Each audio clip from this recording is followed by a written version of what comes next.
മാനസിക സമ്മർദ്ദം അനുഭവിക്കുന്ന ഒരാൾക്ക് ഇനി പറയുന്ന 4 തരത്തിലുള്ള സീസണൽ എഫക്റ്റീവ് ഡിസോർഡേഴ്സ് വരാം. നമ്പർ 1 മൂഡ് സ്വിങ്സ് ആണ്. അതായത് ഭയങ്കര മൂഡി ആയിട്ടിരിക്കുക, അല്ലെങ്കിൽ ഭയങ്കര ഇറിറ്റേഷൻസ് ഉണ്ടായിരിക്കുക, അതുമല്ലെങ്കിൽ പെർസിസ്റ്റന്റ് ഫീലിംഗ് ഓഫ് സാഡ്നെസ് ഉണ്ടായിരിക്കുക. നമ്പർ 2 എന്ന് പറയുന്നത് ചേഞ്ചസ് ഇൻ അപ്പറ്റൈറ്റ് ആണ്. ചിലപ്പോൾ വിശപ്പ് കൂടാം, ചിലപ്പോൾ വിശപ്പ് ഭയങ്കരമായിട്ട് കുറഞ്ഞെന്നിരിക്കാം. നമ്പർ 3 സ്ലീപ്പിംഗ് പാറ്റേണിലുള്ള ഒരു ചേഞ്ച് ആണ്. അതായത് നമ്മൾ ഒത്തിരി ഉറങ്ങുകയോ അല്ലെങ്കിൽ ഇൻസോംനിയ എന്ന് പറഞ്ഞ ഉറക്കക്കുറവിന്റെ ഒരു കണ്ടീഷനിലേക്കോ പോകാം.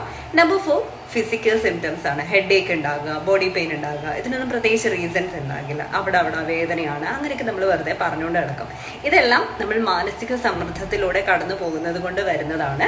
കാരണങ്ങൾ പലതായിരിക്കും. ചിലപ്പോൾ ഹോർമോണൽ ഇഷ്യൂസ് നമുക്ക് ഉണ്ടായിരിക്കാം, അതല്ലെങ്കിൽ നമുക്ക് താങ്ങാവുന്നതിനേക്കാൾ എന്തോ ഒരു വലിയ പ്രഷർ നമ്മൾ കൊണ്ട് നടക്കുന്നത് കൊണ്ടുമായിരിക്കാം.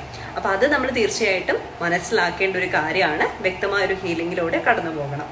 U deserve a positive life. Let's transform to inspire.